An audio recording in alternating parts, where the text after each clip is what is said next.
All right, so I guess we are about to start. Again, good morning, good afternoon, good noon to everyone all around the world. Thank you for being with us today. And this is the first CFRS webinar in the year 2026. It's the first one that I'm proud to and honored to host, and I thank everyone and all the speakers already from the start to be here with us today. This webinar is focused on research funding transparency, a very important topic and increasingly so. And I want just to give a very brief introduction. I will then continue to present also CFRS very, very briefly and then hand over to our speakers. And I will present also each of you in the beginning very briefly. What is the ISC Committee for Freedom and Responsibility in Science? Well, we are a core part of the International Science Council, and we work on three different pillars. The first one is the promotion of the principles of freedom and responsibility in science, which are at the same time the principles that enshrine all the ISC work that we conduct. Second, our main work is focused on protecting individual scientists and science systems worldwide, especially when they're at risk. And the third part, the third pillar of our work is focused on working to strengthen the broader conditions for free and responsible science, again, at the global level. And a bit more concretely, that means that CFRS both develops guidance and advocacy around scientific freedom and responsibility, and it also monitors. We do monitoring of, and then even intervene in some specific cases of scientists or science systems under threat or at risk. We do some casework, case follow-up in that case. My name is Johannes Waldmüller. I'm a born Austrian, born and raised in Vienna, but I've lived for a very long time in Latin America, where part of my family lives.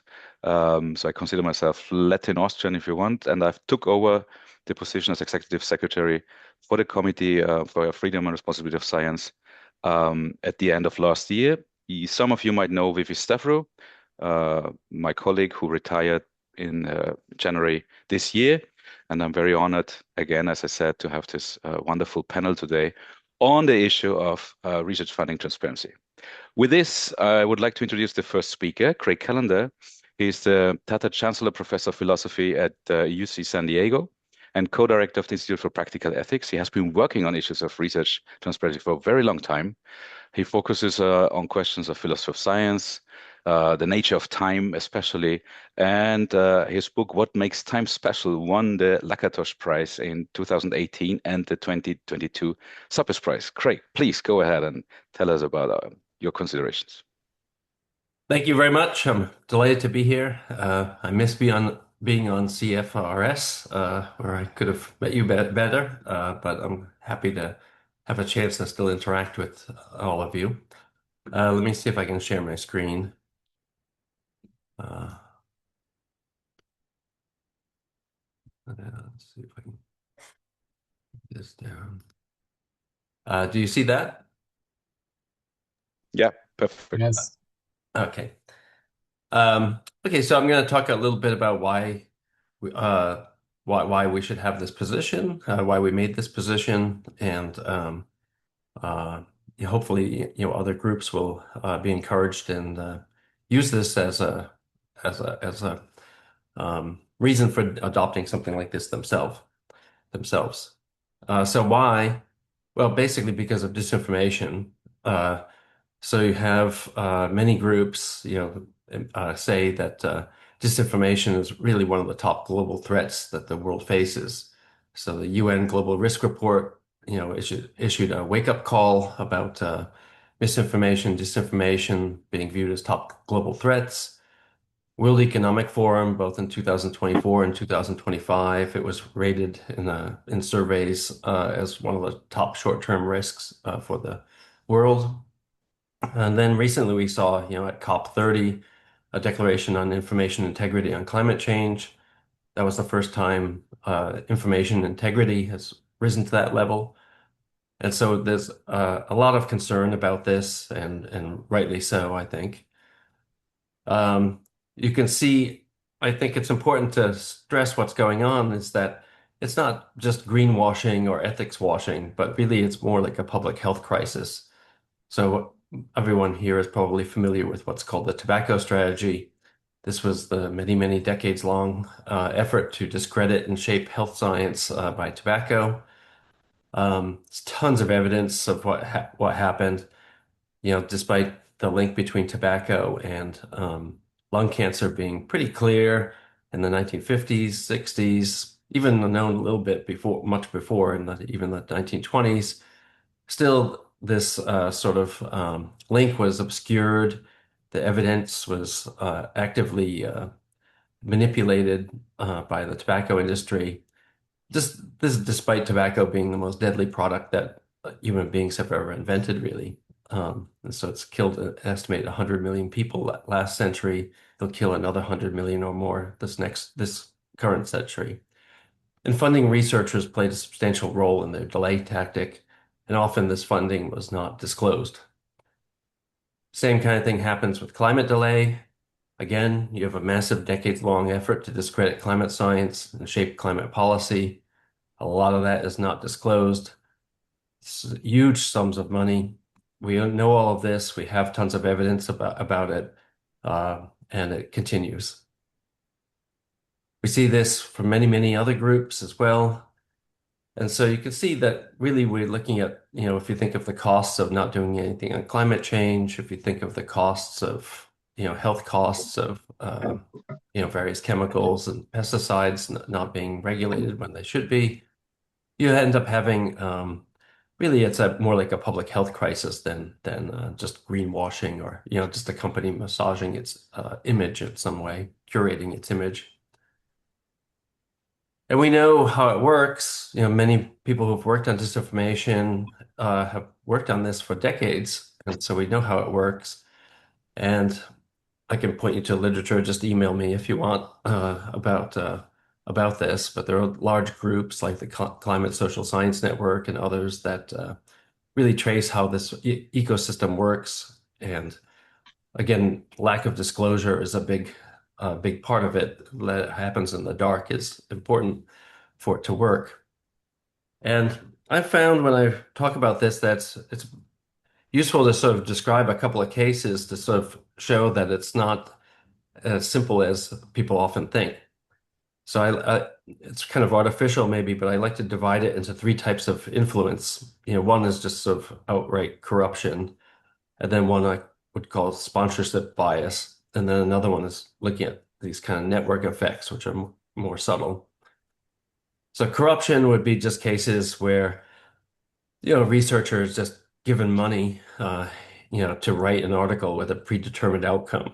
And so this happens, but it's not that common.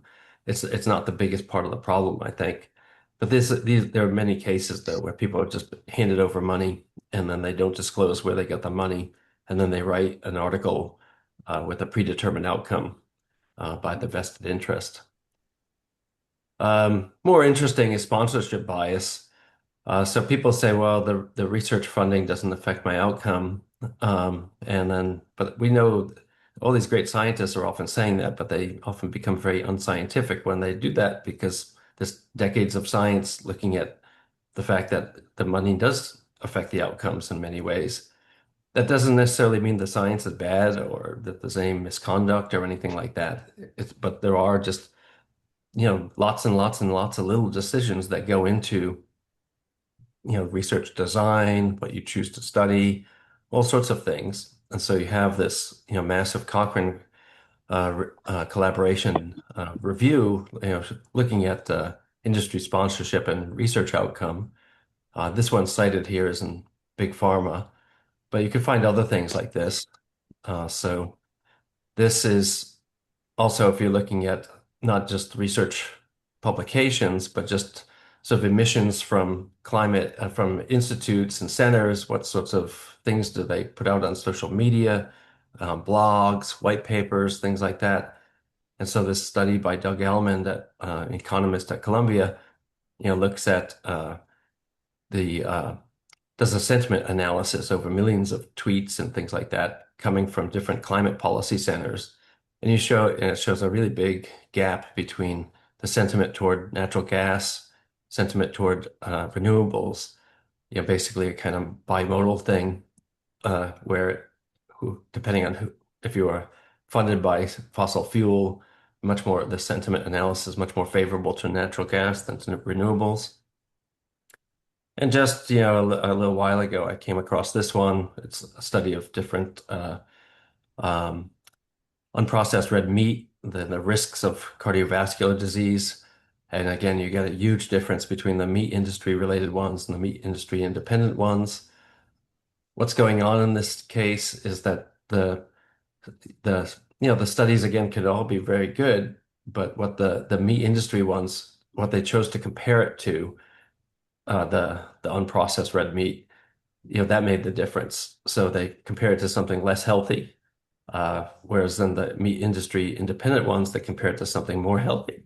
And so then you end up getting this very, again, a sharp difference.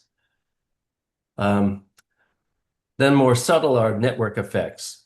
So we know from the tobacco case that tobacco did funded a lot of research on other causes of lung cancer. So asbestos caused lung cancer, all sorts of other things. So about maybe roughly 15% of lung cancer comes from things that are not tobacco. Um, and what they and I put up this case because it's amusing. Um, that they actually funded research into whether pet birds uh, cause lung cancer. And so what they're doing is they're shaping the evidential landscape in such a way as to obscure the link between tobacco and lung cancer. So trying to dilute that causal link or dilute the appearance of the causal link by really messing it up by putting in all these other studies.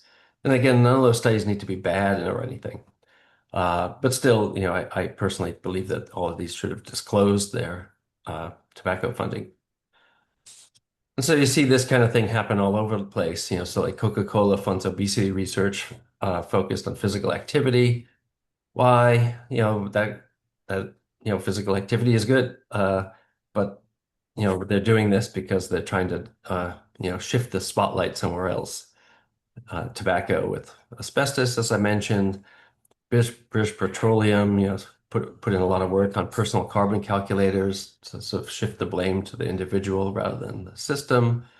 Gambling does it on so-called problem gamblers. Tobacco still does it with risk reduction, where they offer other remedies for if you're at risk. So switch from cigarettes to vaping, for instance, and then famously with house fires. They said, the people falling asleep with cigarettes is not the problem, but rather the lack of flame retardants in our couches and drapes. And so you see this kind of thing happen, and it gets really can be very powerful. This case is very well known. This was a big white paper from MIT. There was only one disclosure when really there were maybe more than 20, maybe 30 different conflicts of interest among the authors. This paper then was used to open up fracking in all sorts of places. They provide independent evidence for the value of fracking. Um, it then ends up becoming a massively powerful piece where actually language from this becomes used, and President Obama used it in one of his presidential addresses. The lead author became Secretary of Energy. So it can be massively powerful. It also can be effectively irreversible. Once you put all this information out there, it's very hard to undo it. And so just recently, Naomi Oreskes and a postdoc had a paper about glyphosate. And so there was a paper in the early 2000s saying it's safe for humans. I personally don't know whether it is or isn't. I just know there's a lot of controversy. But it was revealed in 2017 that this paper was ghostwritten. So it was written by Monsanto scientists. Monsanto's hand was not disclosed in any way in the paper. So it lived from like 2005-ish to 2017. But then it's continued because the paper was not retracted. It continued a kind of post, uh, afterlife on Wikipedia for another 8 years because Wikipedia had the policy of not uh, removing anything that hasn't been retracted. Similar sort of thing is something based on, I see in stuff I'm working on now, where the information gets out there, and then all the LLMs behind all the search engines and all the AI assistants, they all learn this, and then when you Google search something, it's then there, and it's basically pollutes the epistemic landscape. So an average citizen looking to get some science information, is if they even if they're responsible and do some research of their own, they will be misled. Um, of course, many of these groups also have done, actively fought the research that is unsafe in various ways. And so, because of all of this, there's been many calls for action from different groups and different sorts of things you could try to do. And so, here are a bunch about climate disinformation, but there's many others from different other groups. And so, then you can also see it's a kind of worldwide issue. The International Science Council has, to their credit, jumped into this, and you can then see that there's the right to science, it has many components to it. It's very complicated, but one thing that is very clear is that the right to science includes the right to not be disinformed, be actively disinformed. And so I'm very grateful that the International Science Council has seen this and jumped into this. And I think we should because science in general, the science societies, organizations, universities, think tanks, scientists at corporations. We're all part of knowledge institutions, which our role really is to provide information that's useful to the public. And so now we know that there's an issue and we know that how it works, then we have a responsibility to fix it. Now, there are many things you could try to do, but transparency really is, like as we say, the first line of defense. It's very easy to implement. You just disclose your funding, and and what I really like about the ISC position is that it really draws attention to that's really a problem whose the responsibility for dealing with this is dispersed throughout the whole scientific network. It's not just the individual researchers, but also the universities, the think tanks, the societies. They should all disclose. And I would just also mention that the statement is already having effect. I know at high levels in the academic senate at the University of California system, not just where I am, but the whole 10 campus system. This is already being discussed, and hopefully it will have an effect. Okay, and that's it.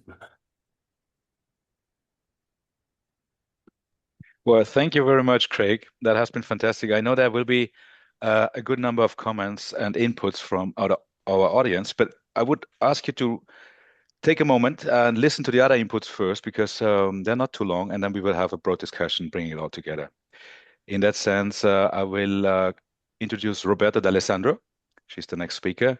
She's the chair professor of linguistics and the head of the linguistics division at the University of Utrecht in the Netherlands. And her research focuses on syntax and language variations. And she's also active in science policy, research integrity, and open access advocacy. And she is a current committee member of the CFRS committee. So in this position, we will hear a bit about her involvement and also how the CFRS committee is tackling these issues. Please go ahead, Roberta. Thank you very much. And also one of the proud authors of the position paper that Craig just mentioned. So I'm very happy that Craig actually mentioned that because, yes, as Johannes just told you, I'm a member of the Committee for Freedom and Responsibility. And responsibility is really a big word in this context.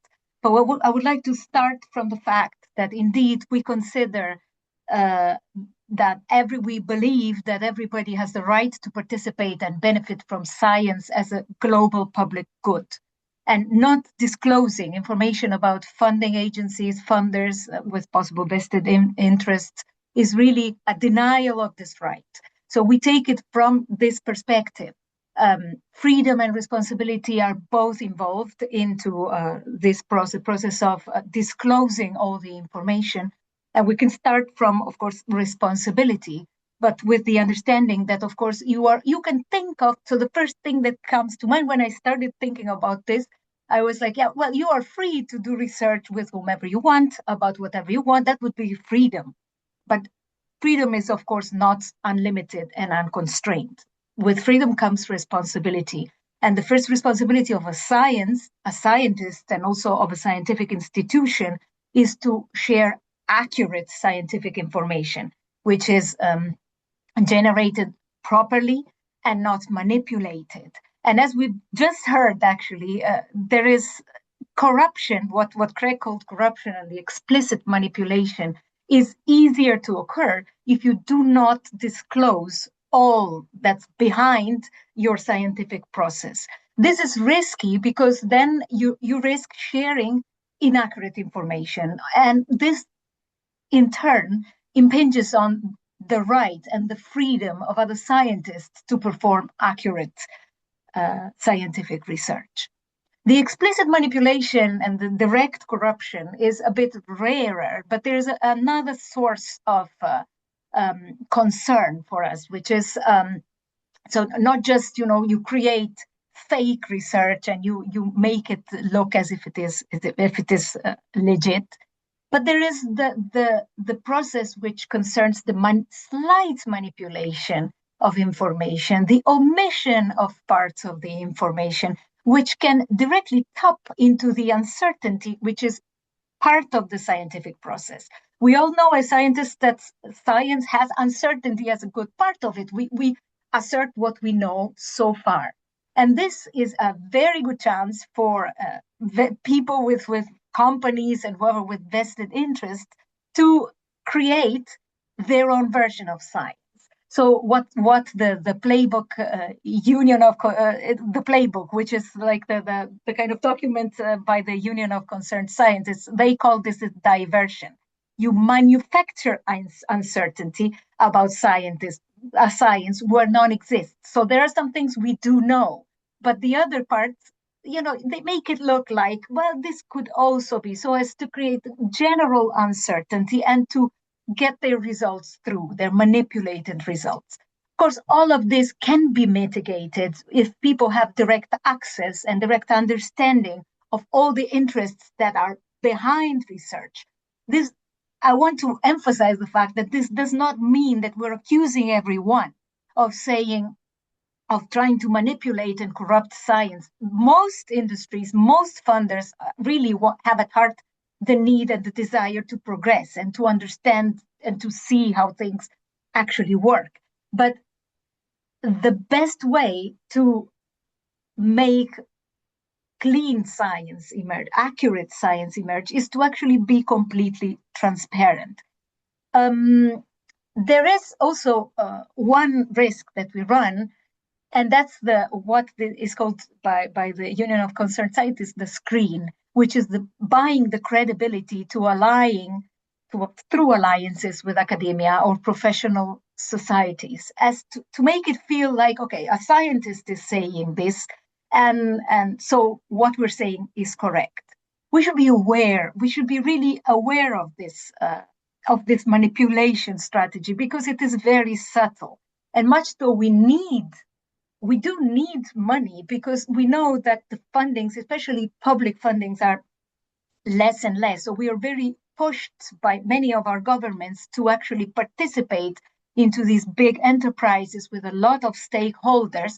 We should be aware of the fact that the integrity of the research scientist must be protected at all times. And if we are left to our own devices, and if we're left to decide for ourselves as scientists whether we want to disclose this information or not, this makes everything much more difficult, because it is the voice of the recipients of grants or of money, of research money, against the voice of the funders, who could decide to pull out. If this is made into a general strategy for every research institution, for every journal, for everyone, we just reduce the risk of the manipulation, reduce the risk of our science to be misled or pushed in one direction or another directly from the beginning. So we can, as we've seen, there's a lot of damage, and the damage can be done directly to people, but it can be also done especially to the trust in science, because the moment manipulated counterfeit results are shared, that's a moment when you create the famous uncertainty, which is not the uncertainty of science, it's the uncertainty about who should I believe. I distrust everyone because after all, they shared wrong information. So it is very important that we try to keep in mind that we need to strive for everybody to have the right to participate and benefit from science as a global public good, and also the right to equity. Sorry, this is part of one of our statements about research freedom, the right to equitably access information, data, and other resources necessary to enhance scientific knowledge, on the understanding that these results are accurate. The moment these results are a bit biased, you are actually blocking the furthering of research by other researchers worldwide. So you're creating a double damage. You're just, if you're ready for a race, you're putting the race, the athlete on another track. So this is really a big damage that but not disclosing all the information can create to the whole scientific world. So the risks of this manipulation, which is a real risk, not just for fake news and everything else, but also for manipulating the research results, is mitigated when funding sources and the clear relationship between funders and researchers are openly disclosed. It is very easy. You just mitigate this by making it compulsory for everyone, not for the scientist, because you're putting otherwise the scientist in a position of inferiority and deciding that they can perhaps no longer access the money that they so much need. But the global scientific community should expect at all levels, from individuals to institutions to governments, full disclosure of who is participating in the funding of this research. In this way, the fact that some information is omitted cannot be understood or misunderstood. So if some research does omit the information about who the funder is, then you could be thinking, okay, this was just an overlooking on behalf of the researcher. This is not so important. And this is a perfect strategy to cheat, because you can also omit the information because you don't want to declare your vested interests. The moment everybody is requesting who the funder is, you are obliged to put it on a journal article, on every research report, on everything. This disappears, and omission of information has the immediate consequence that this research is not going to be taken seriously. So this is a way of enhancing honestly and really mitigating the risk of manipulation, so that everybody can really access science as we want, as a global public good. I think I'm done. Thank you very much, Roberta. That is a strong call, not only for building up and enhancing trust in science, but also the trustworthiness of science, I guess. So thank you. That's a very important contribution. Again, I ask you to hold your comments, and I guess there are many, for a moment. We have our last speaker first. That is a bit more practical, perhaps. We have Niels Andersen, who is a Danish geodesist and science administrator at DTO Space. Trained in physics, mathematics, and geodesy, he has held senior leadership roles in Danish geodetic institutions, and he is the current treasurer of the International Union of Geodesy and Geophysics, and is also on the IHO Advisory Board on the Law of the Sea. Please, Niels, go ahead, and thank you for being here today. Thank you very much, Johannes, for your kind introduction, and also thank you to the previous presenters, Roberta and Greg, for putting more the deeper values of transparency, research transparency, into a perspective. As Johannes said, I'll go on a more specific point, namely the transparency in the research funding, and share some of the initiatives we have taken inside IOGG in order to deal with this. An outline for my PowerPoint here is this 4 points. I'll do it as quickly as I can so there's time for questions and answers. Briefly touch the IOGG organization and a background for our financial reform and some specific initiatives and what we experience as the first outcomes. And we started on this already, or I started on this already back in 22. I'm very happy for the ISC paper that came here in October last year, where it was recommended that the institutions should be proactive in developing mechanisms to ensure routine and standardized research funding transparency. That's exactly what we tried to do and started on already 3 years ago and still working on it. And I would like to share some of the experiences and ideas with you on this. Here you see the IOGG organization. It's 8 associations. There are union commissions, inter-association commissions, and so quite a complex organization you can see. And it might be a nightmare for those who like to try to make transparency in this. And I immediately looked upon this and say, okay, what I would like to have actually to try to build a kind of a financial firewall around IOGG so we can trust in dealing with IOGG both internally and externally. And at the same time, one of the main instruments is actually trying to get and achieve transparency in our system so we can actually follow the money. I think that's important for our primary stakeholders. And what is our primary stakeholders here is of course the member countries who are paying the dues to us. We are 78 member countries.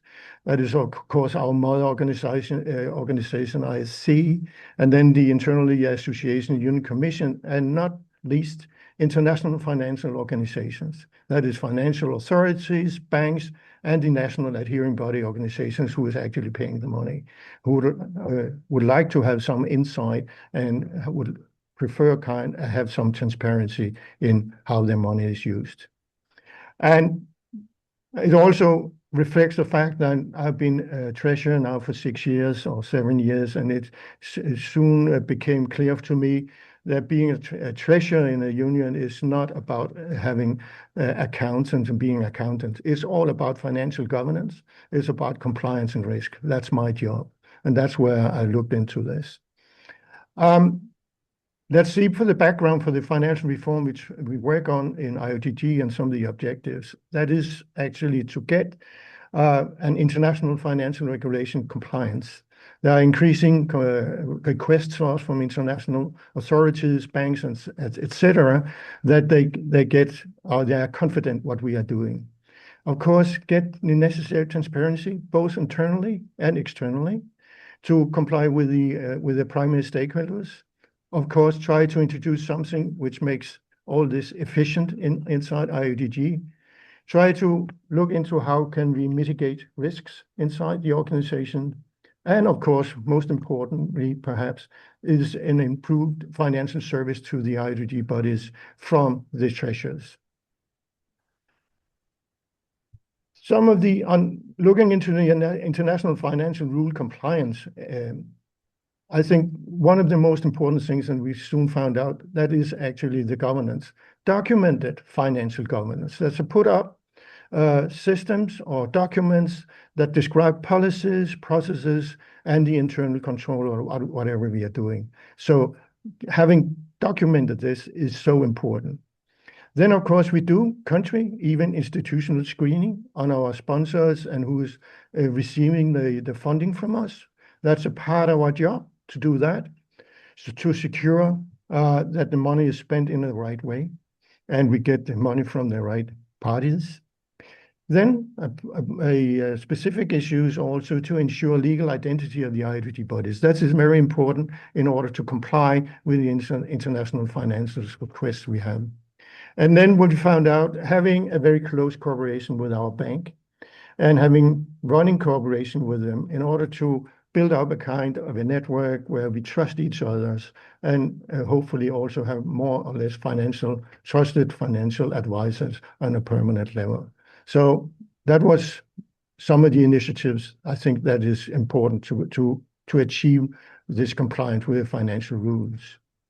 Transparency internal and externally.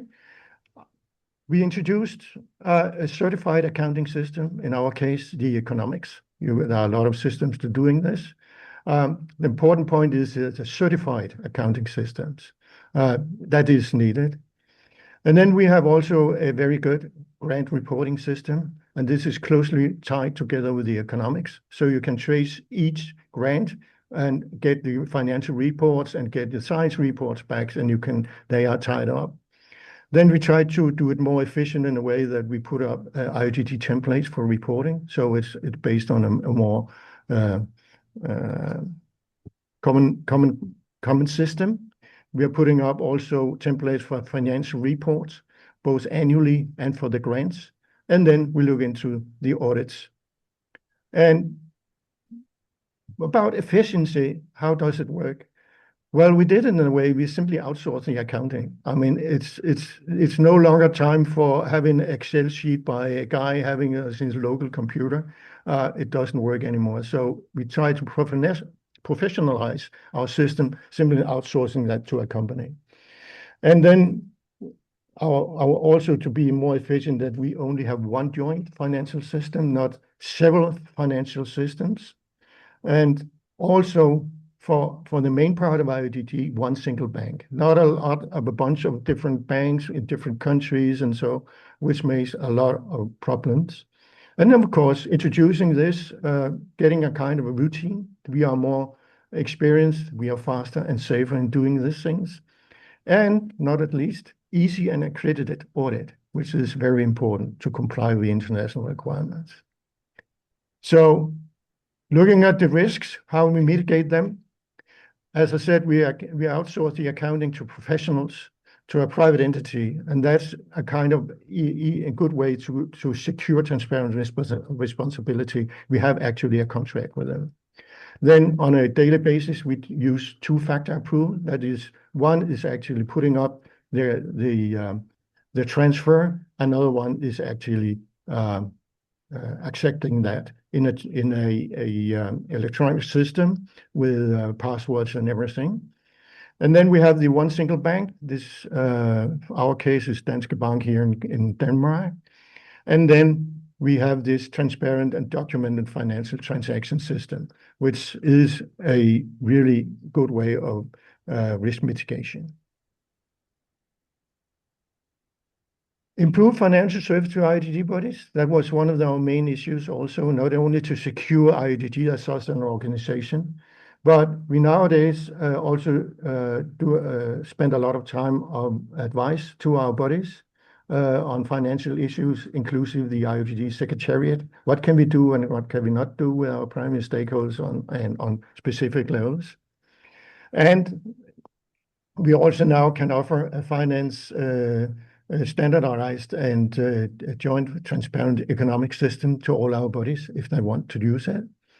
And then finally, we run a IOGT bodies financial transaction and hosting their accounts. That means we give them as is optional to our bodies. You may run your system from our bank system in Copenhagen. And this works quite well. And the first outcomes that we have experienced is that we have actually built a robust financial governance, and it's compliant with international regulations and accepted by international authorities on this. We have, I think, achieved a financial transparency. You could say we can follow the money, or you can say you get research on investment or return of investment in a way here. We can follow it. And at the time being, we have actually 2 associations and all 5 commissions that keep our accounts and use our system in the IOGT. So they have gone over to us and using this service that we provide to them, but it's optional. One more association is on the way, actually. And not least, and this is my final one, doing all this financial governance and accepted by the bank and the international authorities, we have achieved to get a financial insurance of the IODD Bureau, including the treasurer. So you are not personally accountable for any misuse, whitewashing, whatever, in the organization. And I think many of you should be aware of that. That's a great risk for those who take up the decisions about this, that you can may or may be made personal accountable for misuse in the organization. Even you, of course, haven't done it, but if somebody in your organization have done it, you may end up being the final responsible for it, and that's not nice. It might ruin your private economy. I think that's important, and we are very happy and proud that we, through our reform, introducing this and presenting this, has got the confidence by the bank and the insurance company that they are ready to insure us, actually. Thank you so much. That was more some concrete initiatives that we have taken here, and I would be happy to share this information with you if it's of interest for you. Thank you. Yeah, thank you very much, Niels. I think this has been very helpful for many of us, and it's a great way forward. And yeah, that's also the reason why we are really glad that you were presenting today. We have a bit more than 15 minutes left for discussion, so please just raise your hand and I will call you out if you want to add something or ask something. Marcia, please. Can you hear me? Yes. Okay. I have two questions. One question is that when I think about transparency and data manipulation, it also implies that in principle, we should have not only the open access for the publications, but the open data. And the open data means all the data you produce be open and people could access, but that's implied cost. How we can think about in a society in which we have all these openings, but also we think about the cost. The second issue is that we construct along the way certain ethics in that we do not copy publications, that we give the acknowledgement of our co-authors.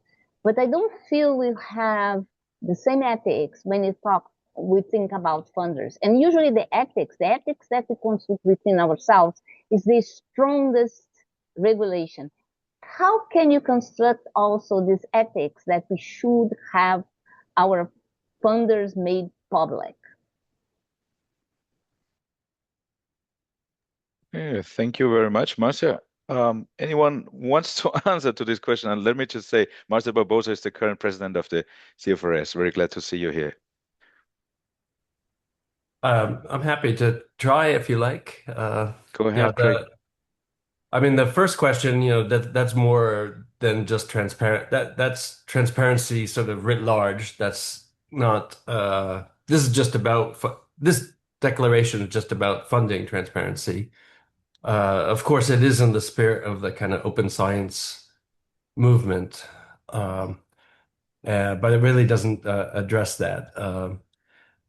The second is, really the one that I'm interested in, because really, when you get really you get like, well, let me take a step back. So when what happened with tobacco money?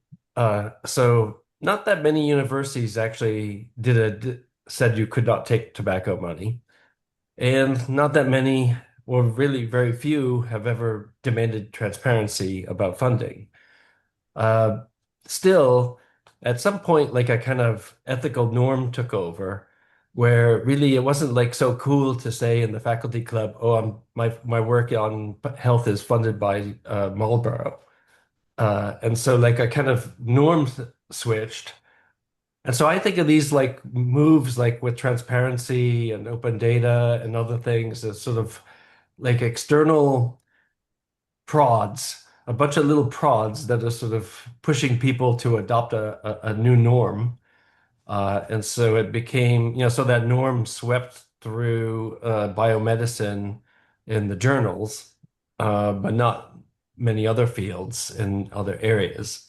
And so if we put out position statements like this, different organizations adopt different, make, new rules or new claims, gradually what it will do is sort of shift these norms in a better way, I think. I hope. Yeah, thank you very much, Craig. Roberta, you want to say something? I just wanted to add something very quickly. Hi, Marcia, good to see you. It was about the ethics and creating it. Now, you said, oh, we all have a feeling about authorships and correct attribution, but this is also something rather new. This is not, it wasn't like this in the beginning. And I think this started being made more visible when we started having codes of conduct. So, in other words, regulations brought us to think, oh, maybe we should actually do this. So I think if we start also from top, not just from everything else and all the stimuli around us, I agree with Craig, of course, but also by saying, okay, let's make this regulation, then people will start thinking that, oh, yeah, I have to say that. And then if you don't say that, so it's not that you can create the ethic, but encourage it maybe a little bit. Thank you, Roberta. Then I'm sorry for mispronouncing. Daiti? Thank you very much. Please. Dahi McSheehy from the Royal Irish Academy in Dublin, Ireland, and wishing you all a belated happy St. Patrick's Day. Thank you for taking the question. One of the major issues in science communications and science advice systems is that research users may be changing the way they access research outputs. We know this from open science, but now we also see it through Gen AI systems where material is being amalgamated, often with a combination of contexts. This was touched upon by a number of speakers today. So from the point of view of funding transparency, are we optimistic or pessimistic or both that changes in how users access research outputs might allow or disallow for greater or less transparency as to funding sources? Thank you all for very interesting presentations today. Craig, please. Should I start again? Yeah, I don't have to start. Yeah, this is a great question and a great issue. I mean, I think I guess I'm pessimistic. I mean, it's a disaster because when you look, especially if you like trace some disinformation, from the source, and then you look at it and then see how it, so I have, cases of the Gemini assistant, suggesting questions, providing answers for research on research questions that I know are disinformation, where they're promoting disinformation. And of course, on those little assistant things, they're not giving you the disclosures. I mean, on the other hand, it makes disclosure all that more important because if it's not disclosed, there's no way these AI assistants and other things are ever going to pick it up. So often they do pick it up, and then you sometimes, if you talk to it a bit, it'll admit that it's, that there's controversy or that it's funded by so and so. But if it's not disclosed, I mean, it just amplifies the message even more, so it makes disclosure that much more important, I think. That said, I am kind of pessimistic. Thank you very much, Craig. Yeah. Anyone else want to comment on this question? Robert, please. Robert French, also CFRS member. Hi, everybody. From a lawyer's point of view, when we talk about conflict of interest, we often really mean conflict between somebody's duty and interests.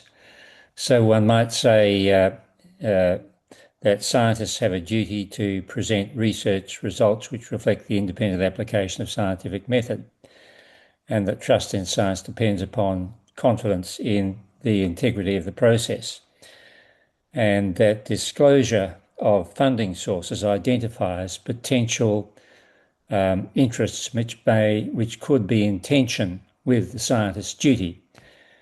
When we get to that point of disclosure, the question then arises, so what do we do with it? If it's, for example, disclosure of funding by a big pharma company in relation to research into a drug in which they may have an interest in marketing, do we just distrust them what do we do? Do we seek the application or accession by the funder to some set of standards which guarantees independence? Otherwise, it's just sitting out there and engendering distrust. Yeah, thank you very much, Robert. That's an important point to consider, definitely. Just wanted to draw your attention also to a contribution that we have in the chat on the ORCID system that actually provides the infrastructure for improving the funding transparency. You can find it there. I will call Rene Borges, please. Go ahead.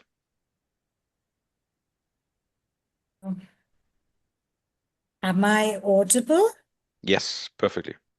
Okay. So far, thank you for, highlighting many important issues. So far, we've been talking about companies, pharma companies, etc., etc.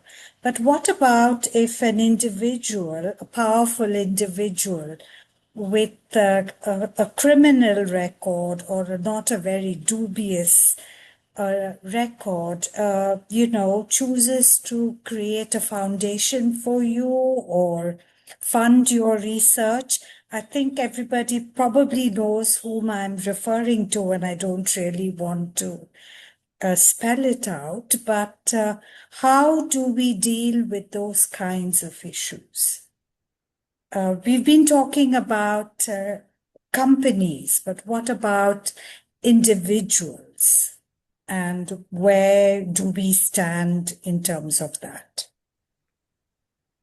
Yeah, I think one thing that's nice about the ISC position is it's not just about private companies. It's about any kind of vested interest, and so it could be individual, foundation, government. And so all of those, if they fund your research, why you should disclose if it's legally possible, I think. Thank you. Roberta, please. You want to add?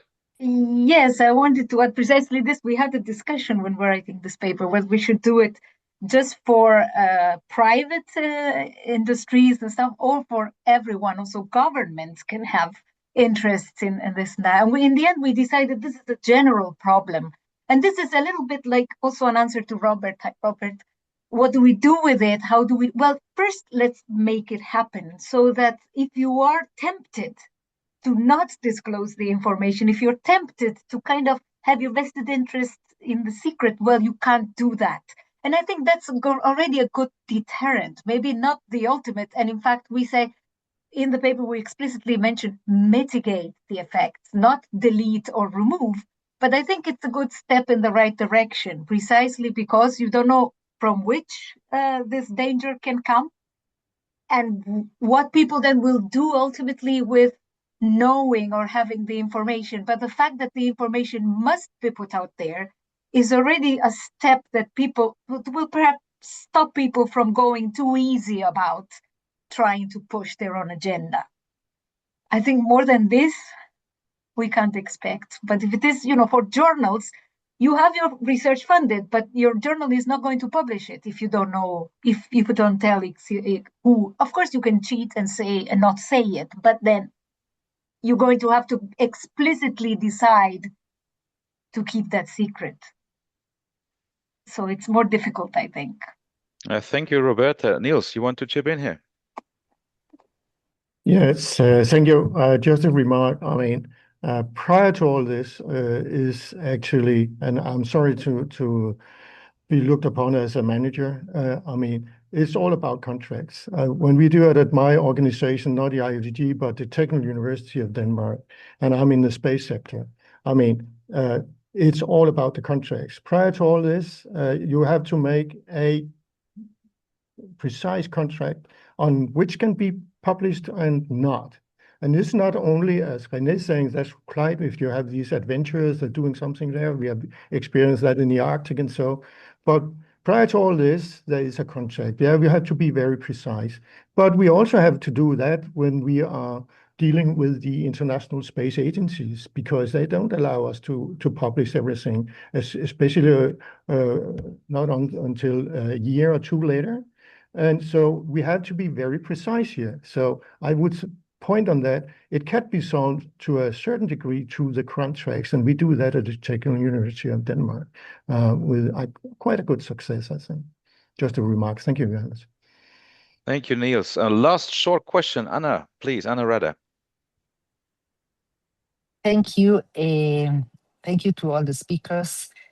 To what extent is full transparency in scientific funding scientific to counteract the structural influence of industrial interacts on knowledge production, given that mechanisms of disinformation operate not only through concealment, but also through the legitimate capture or scientific agendas?